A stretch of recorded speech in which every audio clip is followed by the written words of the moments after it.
Welcome to Fintech Brews and News, brought to you by Central Payments and Falls Fintech. I'm Nikkee Rhody. And I'm Trent Sorbe. Founders, co-founders, payments professionals, and, well, just people who love brews. This is a place to get a behind-the-scenes look at unique partnerships and ways to bridge the financial gap between banking, startups, and the entire fintech industry. Whether it's a beer or coffee or something else, there's certain to be a brew in every episode. After all, how do we function in this space without it? Each episode, you're sure to take away some good stuff going on in the financial technology space. So without further ado, let's grab a brew.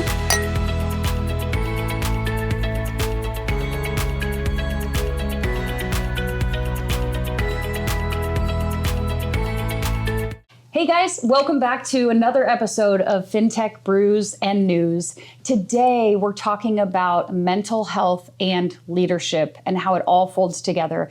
So we have some really incredible guests with us today, starting with Betsy Leatherman. Hi, I'm Betsy Leatherman, and I'm the president of Leadership Circle Consulting. Our role in the world is to help leaders do better at their jobs despite changing complexity and times. I love that. And Jen Miller. Hi there, my name is Jen Miller. I'm the Employee Success Manager for Central Payments and Falls Fintech. I kind of play the HR arm of our world as we're connected to the Central Bank of Kansas City as well. Yeah, we're super stoked to dig into this topic a little bit more and how it fits into entrepreneurship and just growing businesses in general. Oftentimes, mental health is something that people don't talk about and how it all combines into leadership. And so I'd like to turn it over to Betsy for just a little bit. If you would drop back into a little bit more about how you came to help find Leadership Circle and what that whole journey's been like. For sure. So my educational background is psychology and behavioral neuroscience. I spent most of my career in marketing, and in fact, in the marketing role, focused a ton on marketing and prepaid. Yeah. So I've got a special connection because of that. And actually had started a marketing organization called Razor Marketing, and after 5 years, would say had, from a mental health perspective, gotten myself about as far undriven as one could. And I decided at that time to sell my shares and stay home and raise my kids. I have two little boys. Well, they're big boys now, 14 and 16. But at the time, they were little. And you know, I rolled out of that and I was exhausted, really exhausted. And I, in fact, said I was never going to work again. I thought I had accomplished what you accomplish. You work as hard as you can, you build a company, you sell it, and then you raise boys. And I was really excited about it. When I was approached by Leadership Circle, it was about 5 years later, and they had said, you know, would you like to come back to work? And I said, well, here's the problem. I went real driven, real hard, and I can't do that again. I can't put my body in that situation. I can't put my family in that situation. And they said, well, there's a way to lead that's not like that. And you're like, tell me more. I was like, are you sure? Are you certain? Yeah. And so my boss at the time, and he currently is my boss as well, he said, I'll help you establish the boundaries to figure it out, but let's figure it out together. And then once you figure it out, let's go help a whole bunch of other leaders. So that's the background of how I kind of got to this spot. We are a global organization. So what feels really good about that to me is that we're helping leaders across the globe impact the globe, which is part of our mission. We exist to evolve the conscious practice of leadership so that leaders may steward the planet and awaken us all to our inherent unity, which is basically we're all kind of in this boat together. We're all going through the same cycles at just different timings and with different complexities pushing us toward those things. And so, you know, our belief is that if you help leaders handle those situations better, they can help everyone handle them better. You know, one of the reasons we were so excited to have you on the podcast is, you know, you and I go back a long time, 15, 20 years. And I think Betsy comes to this topic from, like she touched on, really two angles. She was a founder. She understands the founder experience. And I think, you know, and now using that background and that backdrop from the early days of Razor Marketing, and now, you know, helping other founders and leaders understand that you can find balance in there somewhere. You know, I don't think Nikkee and I were probably as sensitized to the struggles of a founder until we got into Falls Fintech. We started meeting these, you know, incredible people people who had this dream, and we started watching their traits and their mannerisms and their approach to things. And Nikkee and I just started talking about like, boy, we're worried about some of them. I mean, we're seeing what they're doing at such a young age and how hard it is on them. We could sense it's hard on people they're around and loved ones. And we're like, man, this is a topic we've got to delve a little deeper in. And so I think to have Betsy here is fantastic. And we brought Jen on really because she gets to be around all of us every day and starts to see things come up here and say, whoa, time out. I'm seeing behavior here we need to talk about. That's right. Actually, I would contend that Falls Fintech was a bit of the catalyst to hiring Jen because we saw those types of behaviors in the entrepreneurs. And as Central Payments continues to grow, we're like, man, we need somebody internal that can help support and love on our employees as well. So Jen, maybe a little bit about your backdrop and your journey to get to this point. Yeah, I love that you include loving people because as squishy as that word comes out in our organization as it is, I just think it was part of how I was made. And my initial route to finding Central Payments today was as a kid, I had this love for psychology, for science, and for business. And I was a late teen. I was like, Mom, what do you do with all those interests? And she said, well, let's Google it. So we did. And I still remember to this day, it was an arched lettering, funeral director, mortician. So I shadowed a female funeral director in my town. And I decided to go for my bachelor's of science at the medical school at the U of M. And then since then, went in hard, just meeting Betsy for the first time today, I'm already relating to you go in and you want to do well, you want to prove yourself. And as a female in a very male-dominated industry, sometimes I was the first female ever hired for a company I was working with. You just want to prove yourself and be strong enough physically and emotionally and all of that I did my back and neck in good. So since I've had to rectify some of that physically, but I had to pull back and get into the operational, the managerial, and the people component. And that's where I was like, there is so much potential in people, and to see them thrive, it was riveting. I loved that. And so I still keep my license active today because there's a love for that business that I'll just always have. But seeing that there are so many leaders company to company that want to do well, but they don't know the route to get there. And you have companies like the Leadership Circle that said, I get that, I get you, and the reason I get you is through these tools. When we hired Jen, I said, the first thing, we're not going to hire an HR person. I don't want somebody to come in, well, for a lot of reasons. But I said, we're going to hire an employee success manager, and I view those positions entirely different. I told Jen, I said, I don't want you thinking necessarily about our payroll processing. I don't want you thinking all that hard around the benefits package. I said, I want you to figure out a way that we can make people feel incredibly rewarded here. I want you to bring that talent to the entrepreneurs that come through Falls Fintech, and let's figure out a way to make life at Central Payments what we want it to be. And so, I think we look at employee success as the absolute necessary component ultimately to success at Central Payments. I don't think you can disconnect the two. I don't know how Central Payments can be successful if the employees don't feel successful and they don't feel balanced and they don't feel, that we understand what we're asking of them, and we want to help them through it. And I love that as a founder too, because oftentimes people have this one skill set and they're honed in on it. It's just this tunnel vision, but not to butter your bread too much. We have a founder who has that vision, but he also cares for his people. And the two coming together has made Central Payments as successful as it is. Year over year, we're doubling this element and that element to a growth of, we're on 7 years now.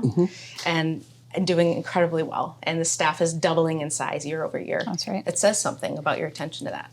So when we launched Falls Fintech, cohort 1 came through, and we did, to Trent's point, notice some trends and some gaps where they push really hard and they don't seem to acknowledge mental fatigue, emotional fatigue, spiritual fatigue, physical exhaustion.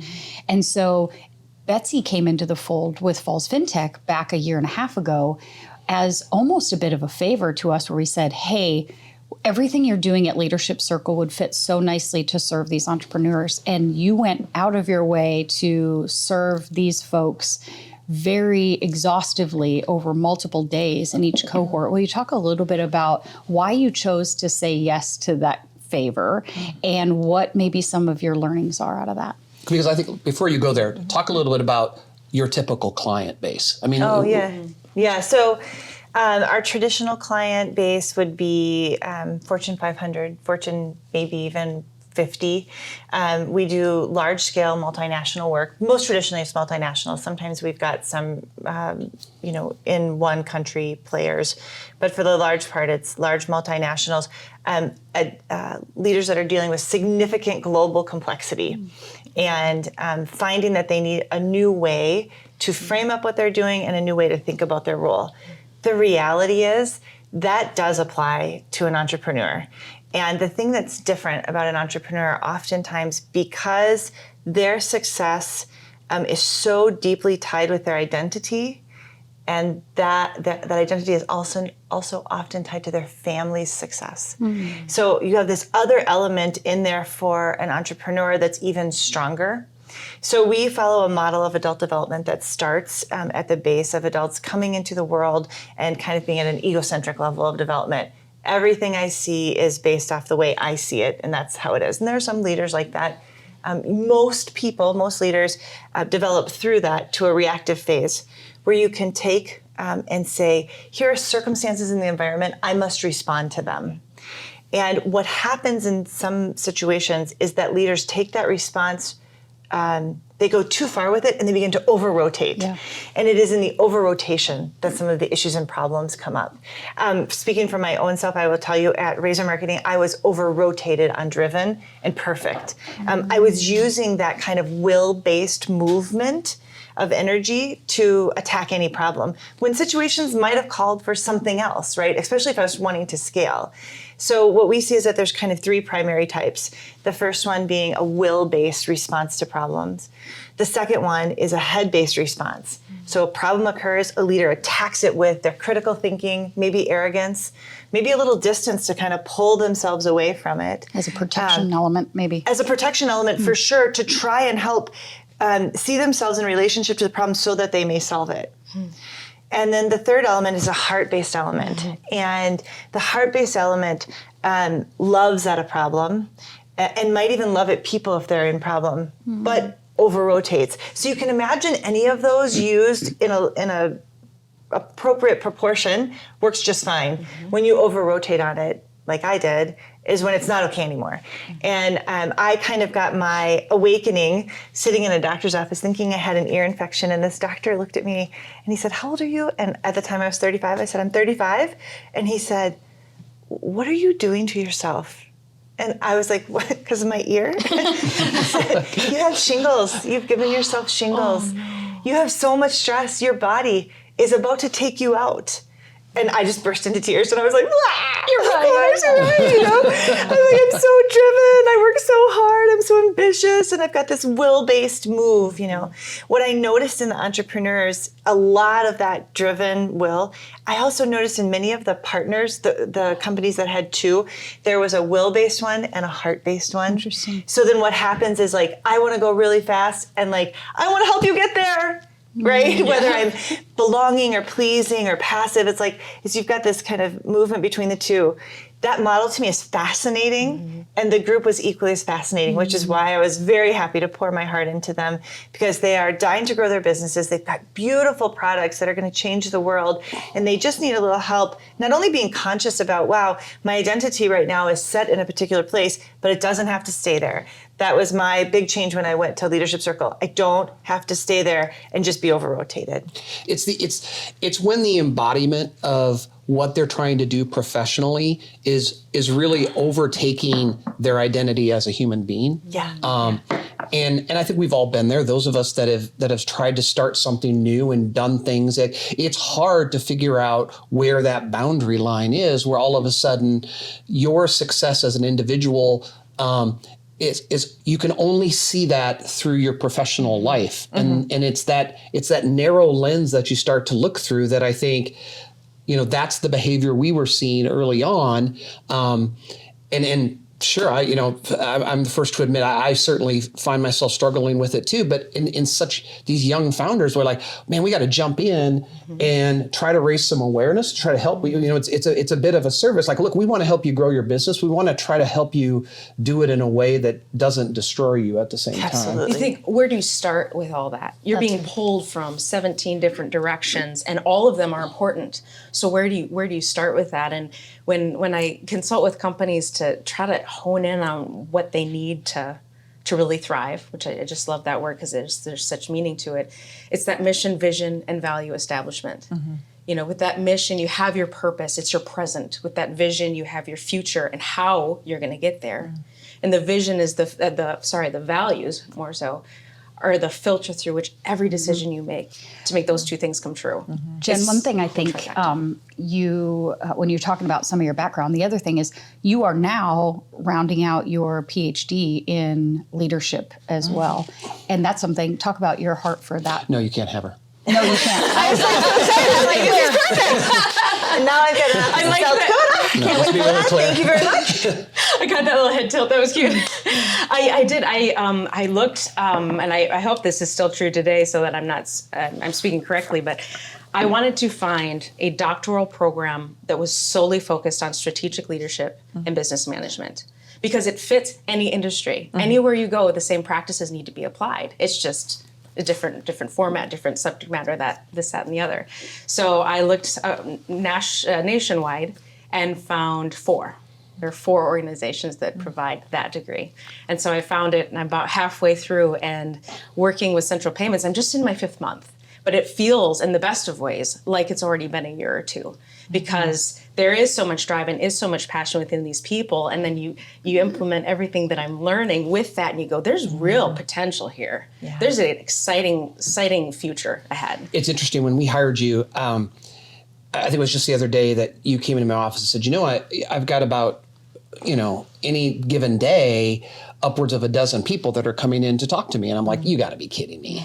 And I think when you give employees an outlet to start to express things that are going well for them and not going well in their professional lives, and I'm sure there's plenty of times you talk about their personal lives as well, but as soon as you give them an outlet, things start coming up that I'm not sure we would have seen as an executive team had we not provided that outlet. And so it's been fascinating to watch employees respond to an opportunity to share, hey, this is what I think this is doing to me. And this is some suggestions I have. Can you help me here? And of course we want to. So it's really opened up a communication line that I would have never guessed would be utilized the way it has. That's awesome. So I want to think a little bit, Betsy, this may be framed towards you, is this constant deliberation we have within ourselves if we're, have a strong enough EQ that says, who am I? Who am I not? Where do I thrive? And where do I not? When you think about what the leadership circle has developed and that over-rotation stuff, what advice would you give to anybody who's struggling in that bit of identity crisis of that deliberation? Who am I? Who am I not? Well, I think the first thing I would say is just ask the question.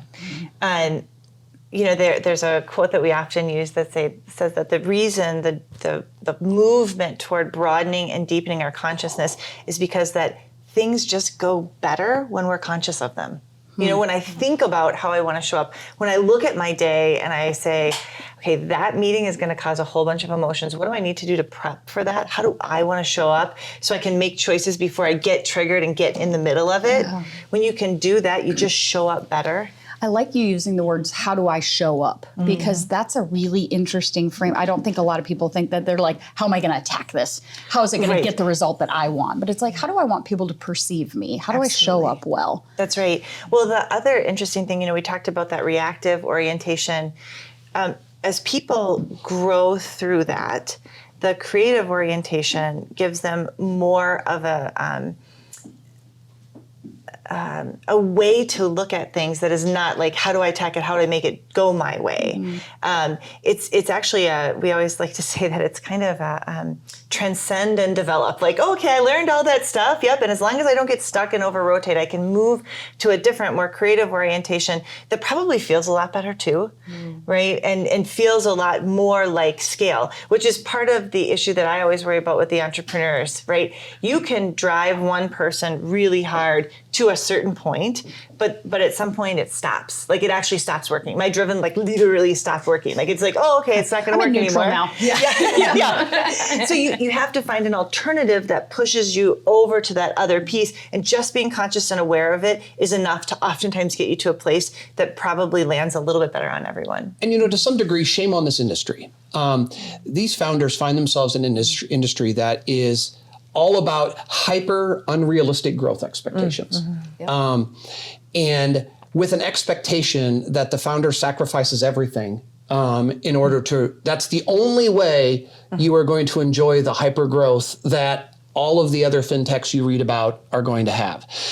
Shame on, in my mind, the VC community. I hear more and more every day about VCs that are starting to recognize this and are starting to prepare for this and starting to realize that maybe the old way of doing things doesn't make a lot of sense. To me, it's almost like you think about what a doctor goes through when they're in their residency, right? They're going to work 65 consecutive hours on no sleep because that's the way we've always done it. And then somebody stepped back and said, well, wait a second, they're not providing very good care, at some point past hour 20, right? And I think there are VCs that are starting to recognize that. Look, they have a financial interest in the success of that business. Perhaps we need to think about the founder in more of a long term versus a short term. That's right. And I get very frustrated and I'm quick to jump on the soapbox when I start to see these external influences on founders advising them that the only way to success is for you to basically divorce yourself of everything that's personal in your life, literally in some cases, walk away from any other interest you have and absorb yourself into this thing for the next 3 years. And then there's about a 1 in 20 chance that it really flies for you long term. Well, that's just it. I mean, you look at the stats now, and 1 in 3 entrepreneurs are living with depression, actively living with depression. And the suicide rates are so high. Yeah, well, and some of that is, there's obviously neurological issues and such, but some of that is that when people get their identity attached to them working towards something, when like your true identity gets based on that, if that thing that you're working for doesn't come soon enough, then all of a sudden what happens to your identity? I am nothing, right? So if my identity is my ability to create results and grow something, if for whatever reason I can't create results and grow something, I am then a failure. Right. And so you've got people that are then thrust into a mental health situation with very few resources to actually deal with that. And the belief of like, oh my gosh, I've never been here before, because mostly until now, we haven't really talked about it. Identity crisis and identity structure, in my opinion, is the reason we're seeing so many mental health issues now. People haven't really focused on just me being me, not my work, not even how I'm a wife or how I'm a mom, just me being me, that I'm a valuable human asset, even if I produce nothing. And I think, you think about the DNA of a typical founder. It is not about how do I find satisfaction. In many cases, the DNA of the founder is how can I be better than everybody else? Yes. How can I do something that nobody else in the world has ever done before? So the expectation and the bar that gets set, that the founder perspective is, not only do I have to do well, I have to beat everybody else. That's right. So this mounting pressure. Yeah, that's it, Jen. That was the mounting pressure that they feel to keep up the pace, do it better than anybody else. So Jen, I want to don't talk about when you're struggling. Right. Don't let anyone know you're having a hard time. Well, no, of course not, because what does that mean? That means all of a sudden there might be trouble. It's going to be hard to raise your valuation's going to stink. You're going to hard to raise money. It'll go through the VC community. So by all means, squelch this thing. This human part of you, the whole thing that you are, just. So it's interesting. the very first inaugural cohort we did with Falls FinTech was early 2020. And this was pre us calling Betsy and saying, hey, we think we need something here.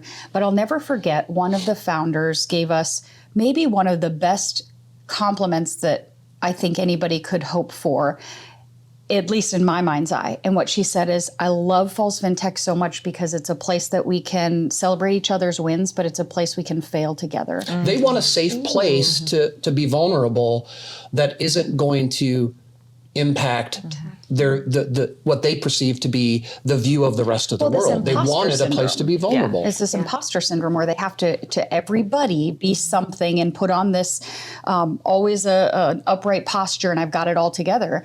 And we held for this audience, I'll keep it PG and call it Failure Fest, but kind of rewind a different F word. And we had our alumni come together and talk about where they've messed up, and it was so freeing to them to share in that place of vulnerability that I'm just a human that's doing the best that I can with what I've got. I tell you what, I just got back from a conference, and Jeff Immelt was one of the speakers. He was the CEO at GE after Welsh, and first of all, he was an incredible speaker. He gave us a copy of his book, and I read that book like a novel, literally like a day and a half. I mean, like I couldn't even stop. We were drinking coffee in the morning. My husband's like, do you want to tell me about the conference? I'm like, no, stop talking. Like I'm just paging through because there was so much in there about what he learned and what he tried and what he was handed, you know? So I actually reached out to him. I emailed him, and I was like, this is an incredible book. It's like a novel. I can't even believe you wrote this. And he wrote back. Oh, yay. Exciting. Yeah, he was like, it was so fun. He wrote back and he was like, oh, I'm so glad you're enjoying it. And I thought he was probably like, yeah, it was great to live it. Thanks. But reading about things that didn't work and seeing what they had to try and do to piece things together. He talks a lot about China in the book, and we have a lot of work focused on China right now. It was fascinating. And afterward, I asked myself, like, what was it? And it was that I, as a leader, in my own role, I got to sit quietly with someone and see what worked and what didn't work for them, so I could take and potentially apply it to myself. And now I'm like hungry for any book that's like that. Literally anybody that's got a book of like, here's what went well, here's what didn't, I'm in. Yep. And people are hungry for that. We live in this juxtaposition of a state of, I have to be perfect. And at the same time, people want to know how it's really going underneath the surface. They want to understand what that feels like to other people. How do you deal with stress? You can be successful and still have stress. You can be a good leader and still not have the best relationship with one of your direct reports and still be working on it. Right, it's possible to do both, but you have to admit that both are happening. So ladies, how do you protect employees, founders, CEOs from that pressure, that level of identity crisis of being attached to the thing, or burnout? Or how do you protect? What are some practical tips? Well, I think a couple of things. So first and foremost, I just have to say, having you here, this is a wonderful example. So giving employees a place to turn that has resource that they can say, I'm stuck in this moment. Sometimes, and we've all been there, when volatility, uncertainty, complexity, ambiguity, hypergrowth, when it gets too much, it is literally so much that you just need a person to be like, I got to work this out with somebody. I need you to talk me through this. So that's kind of step one. And then step two, being able to give them resources to say, what is it that you want to be in this situation? Tells them, like, this is actually your choice. You are at choice about what you do with this, and helping them frame it in a way that makes them feel really included in leadership. Like, other people have been here before. Yeah. You are not in some weird, funky, far out place. Other people have been here before, and here's what worked for them. And I'm going to help you through that kind of choosing process. I think that's really key. Okay. And then giving them the resources and skills to actually upskill themselves, so that they can move and say, gosh, this driven perfect reaction to everything is no longer working in this more volatile world. I need to look at something else like high composure. Like, how do I learn how to do composure really well, so that things don't hit me every moment and I'm trying to respond to them real time? One of the things about leadership, I mean, you are on stage. You are learning on stage, global audience, everyone's watching. One mistake, it's broadcast somewhere. It's through the company in seconds. It's a meme. It's a meme, absolutely. And so the idea that you are to grow and you're supposed to grow, and a frame by which to do that, I think, is what's most helpful to people. And I'm gonna, because I know you're gonna be humble here, so I'll jump in before you have a chance to do that. There's a reason we put Jen's offices right next to mine. And it is not so I could see who's going into her office, because I don't really pay any attention at all to that. It is so Jen can come into my office and say, hey, I'm watching what you're doing here. I want you to think about maybe a perspective you haven't thought about, and the way employees may view it, how they may feel about what you're doing. And so I wanted her right next to me, so that way those of us that might be a little guilty of putting a lot of pressure on situations, Clear my that throat. somebody has a chance to come in and say, hold the phone here a little bit. Here's the feedback I'm hearing. Here's alternative approach. Here's an alternative timeline. Maybe it doesn't have to be done tomorrow. Maybe there's a way to communicate it differently. That has paid off. I'm not ready to say it's resulted in enormous success, but I think it has set us up for enormous success. Just for her to kind of come back and pull the executive team back a little bit and say, okay, you've put a lot on the plate. Let's deal with that now. Well, that's awesome that you are seeing some value in me. I'm not sure how much you really like being in the office next to me. But Who would? thank you. I have so enjoyed though these one-on-one interactions. Oftentimes people go, "It's probably just me." Is how it starts, or I don't mean to make a big deal about this. And sure enough, within the week, I've heard that from 6 other people. And so when you're able to pull at those threads and see those themes, you're able to simplify what feels like a very complex and overwhelming issue to then me bring it to Trent. It's just this one thing. And if we could target this one thing just today, this week, this month, there's progress forward. And I think to answer your question, Nikkee, how do you kind of help founders, leaders through some of these things is my beloved mentor who just very recently passed away. He lived by 3 values, which is live with simplicity, relevance, and compelling. Because whatever is simple, relevant, and compelling, focus on those things. Because it brings your world, a very chaotic world, smaller for you to be able to identify, what is it that I care about? Hold on. Let's get back to our mission, vision, values. Let's get some direction. Oftentimes, I think you read a leadership book, they're almost always kind of saying the same thing. That's because it's actually not terribly complex. I mean, we can make it complex, you and I. For sure we could. But when you drill it down, it's really simplified, slowed action with intent behind it.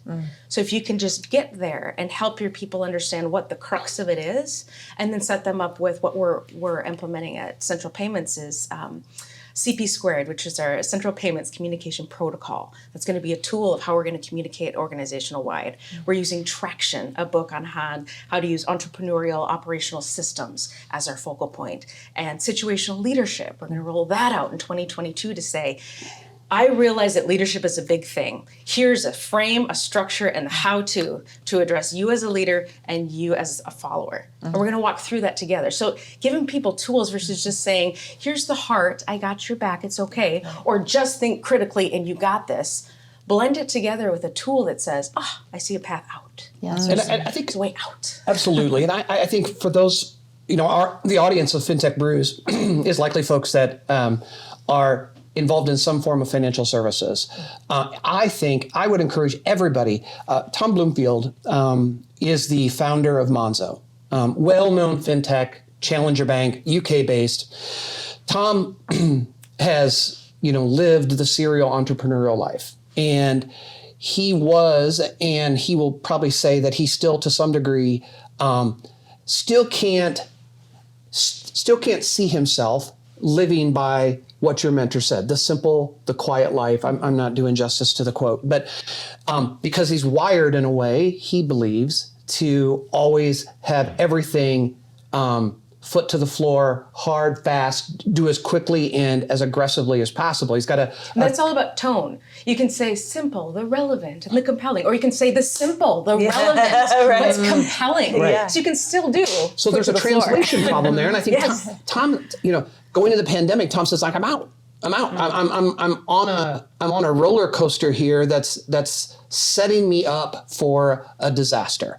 And so he walks away from Monzo, enormous valuation, hugely successful, and just said, look, it just wasn't fun anymore. I wasn't enjoying what I was doing in this space. I didn't like the constant pitching to VCs. I didn't like having to deal as we grew with more employee issues and more regulatory things and all the stuff that I didn't find fun. I like to build stuff. I like to do product stuff. And he's just like, look, I've had enough. And I would encourage every founder to go out there. He's spoken on it a lot just in the last 6 months after he's had a chance to kind of reflect post-pandemic, or maybe we're not post-pandemic, but as we kind of come out on the other side of it, to say, look, here's where I am today, and this is why it feels a whole lot better. And more importantly, this is why I feel like I'm ready for the next challenge, because I'm in a better spot in the way I approach work. And man, I give him a lot of credit for jumping out there, because there just aren't many founders that are ready to do that. Yeah, and the podcast you shared with me on him, the piece that stood out to me is that he identified he is a leader that really enjoys the small company.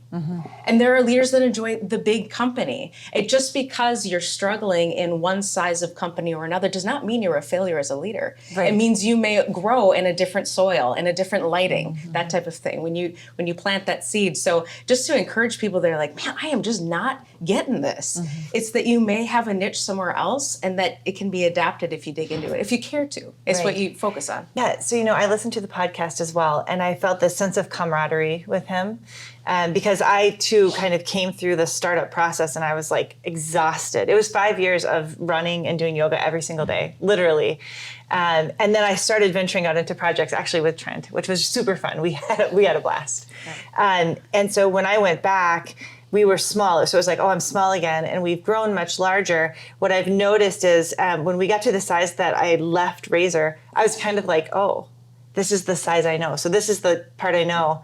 And I grew a significant amount to go to that next phase. And our next phase is going to take us even more. So for me personally, I was like, well, my identity is definitely not tied to my work. So what can I learn in this? And then I was actually just thinking about it this morning, like, oh, okay, so if you make it all the way through the journey of getting a company from small to large, then you kind of step back and go, so which was my favorite part? And at this moment, I'm like, well, all of it.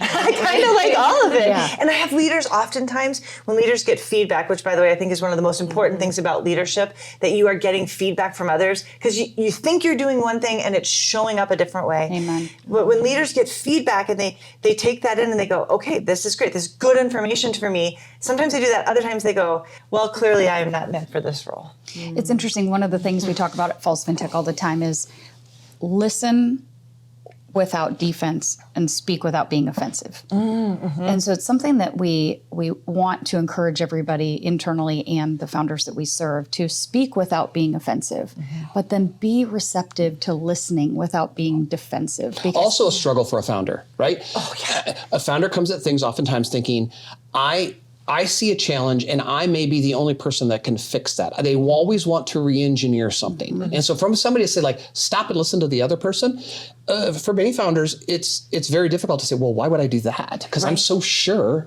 in my own head on what I'm doing. Yes, there. like I literally know it deep as my bones go, Yeah. right? So how do you help them with that, Betsy? How do you help them go against their bent a little bit? So there's this natural gravitation. Is it just awareness of that over rotation, overdone strengths turn into weaknesses? Is it that? So yes, and sometimes some tricks. So I'll give you one of my favorites, and I use it all the time. So if you have a leader who's gotten the feedback or you see the data that they go hypercritical or hyper arrogant, such that they don't listen, one of the tools that a client and I actually developed, because he was kind of in this spot, and quite honestly, I struggle with the same thing. We developed this idea that everyone in the room has a puzzle piece, And ultimately, yes, you may help to put all the pieces together, but the most important thing for you to do is listen and hear what's your puzzle piece, what's yours. And literally that's the orientation. It keeps me from responding. It keeps me from jumping to a conclusion because I don't know yet your piece yet. So before I start to piece all this together in a puzzle, I've really got to make sure you talk. Right? And so that little trick will get them through. Once they've done that a couple times, they see the value and then they don't need to do it anymore. But it's like the awareness of, I've got something here that reacts to the group in a strange way, sometimes in a way I don't intend. Here's a little trick to get through it. And then I see the results and all of a sudden I'm like, okay, wow, that group knows so much more about this than I do. I think that that's key too, is that when people come in and going, I don't know what to do, what's the next step, I'm overwhelmed, oftentimes, you have to kind of decide or even ask them, are we problem solving listening or am I empathetically listening and letting you kind of vent? Oftentimes the solution is in there.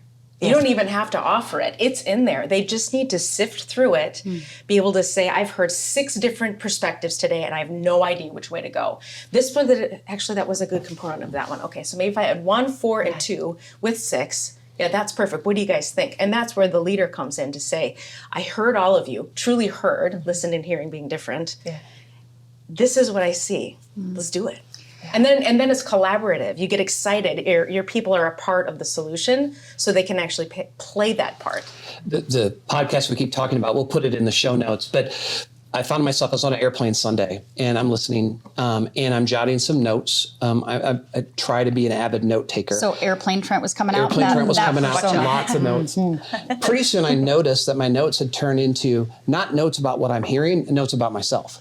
Okay. Pretty soon I'm hearing things and I'm translating notes, and all of a sudden it's turning into a bit of a journal. What started out as me just jotting notes from the podcast, I'm hearing those conversations and I'm like, aha, okay, yep, that could be me. Yep, that's probably me. Nikkee or Betsy or Jen or all 3 of them have told me that's me.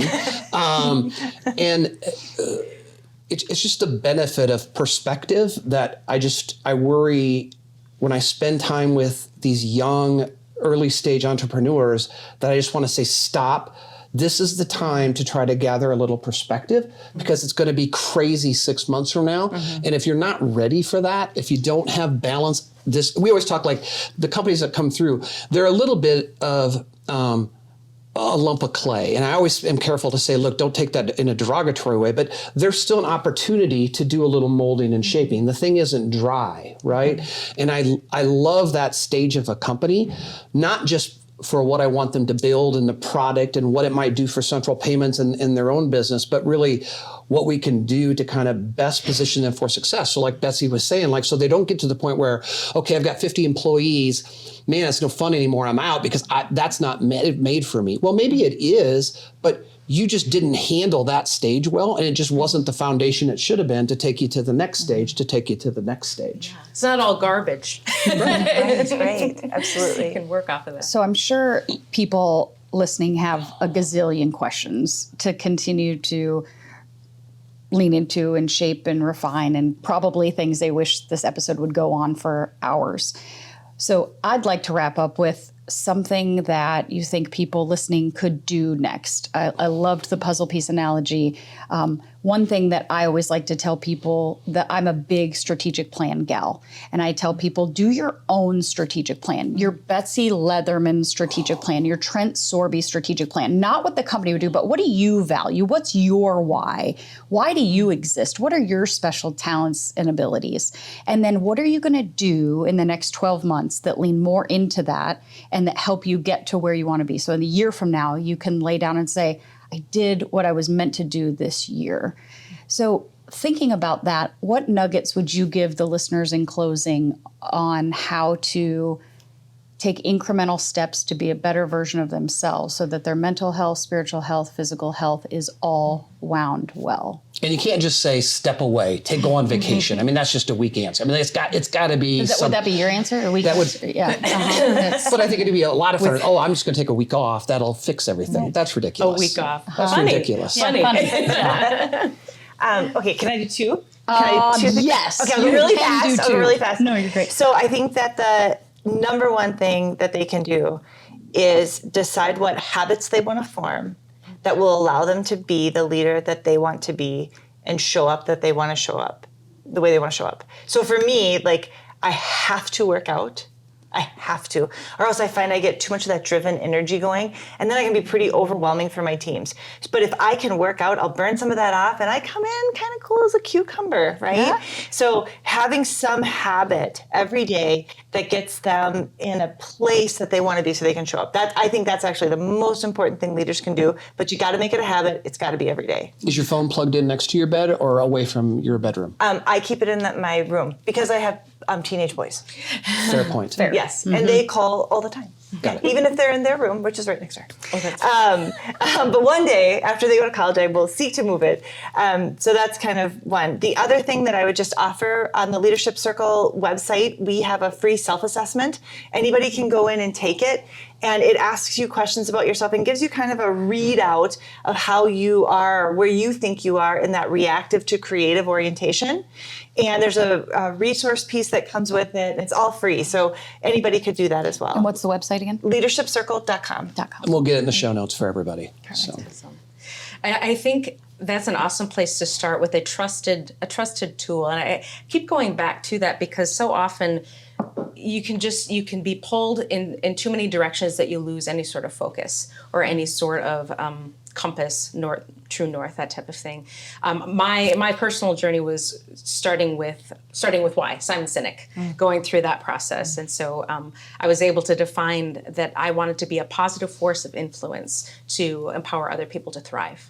That was my why. And that applies to my work life, that applies to my home life, in the entirety of who I am. And so I think for anyone to start really dissecting down what is important to you inside and outside of work, so you don't have that, my identity is my job. Yeah. That frees you a bit from that to say, does this cater to my purpose? And if not, don't expend the energy on it. We only have a certain amount before we give ourselves shingles, right? Yeah. And secondarily, I think to identify your values. So mine are to listen, learn, and lead. Listen without judgment, learn with intentionality, and lead in a healthy direction. I think being able to hear where people are at, but then work to understand that, so you don't use just your own perception to say, well, if I were you, I would. Because my healthy direction may not be your healthy direction. So in order to understand where to guide someone to go in sifting through all of this, they need to know their why, and you need to be able to give advice that's reliable based on their need. And write it down. Write it down. Write it down. You know, I think this is an interesting for me to come at from this perspective because I'm guilty of many of the things that we've been talking about and have been for, many years. Decades. I'll tell a very quick story. I got on a Zoom with Betsy, I don't know, a year and a half ago. And she's like, you look terrible. You look terrible. My complexion, I was all broke out. I didn't feel good. And she's like, you look horrible. And she goes, stop what you're doing right there, because you look like a disaster. And, the three of you are, aside from my family, the three of you are in my professional world, are usually the first to actually very clearly tell me that it's probably You time. look like shit. Yeah, you look terrible. But I think what I try to tell folks that are coming along is don't let the exterior world twist you into somebody you're not. Do not I'm hard on the VCs, but I mean, damn it, they really irritate me sometimes. Don't let them twist you and your company into a place you don't want to go or you don't think you're ready to go yet. Your identity, your worth is not based on the valuation of your company. They are two fundamentally different things. And then I think the other, if somebody says, hey, what other advice? I mean, a little quiet preparation, come prepared. Think about things ahead of time is something that I'm really trying to deal with or focus more on as we go into the new year.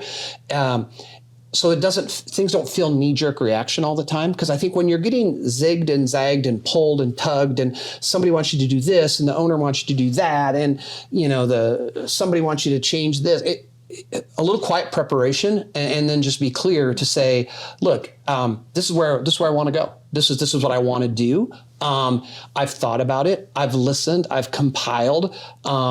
This is the approach I want to take. And I just think quiet preparation really makes that go more smoothly. Yeah. And all of those three things, it was seeking clarity. Seek clarity in yourself, who you are, your business, what you care about. So of a term to take away, that's kind of what I see. I love that. What a great conversation. I doubt this is the last time we're going to talk about this on Fintech Brews. There's just too much to really do this in one episode. We want to get some of these founders in, and we want them to share their experiences. But most of all, thank you to the two of you. I think we're gonna fill the show notes with lots of ideas and thoughts and suggestions and reference materials. So those of you that are watching that want to track down Betsy and want to understand the way Jen approaches things, you're going to find it all in the show notes. Yeah, appreciate that, ladies. So much wisdom. And of course, Trent, thanks for your words too. So appreciate all the insight, and we're going to go cheers to that. Absolutely. Cheers. There you have it. We hope you enjoyed this episode of Fintech Brews and News. Keep up with all the content and cool stuff happening at Falls Fintech and Central Payments by checking out our website, our YouTube channel, LinkedIn, and Twitter. Subscribe to this podcast so you don't miss out on our next episode. I'm Nikkee Rhody. And I'm Trent Sorbe. See you next time. Cheers.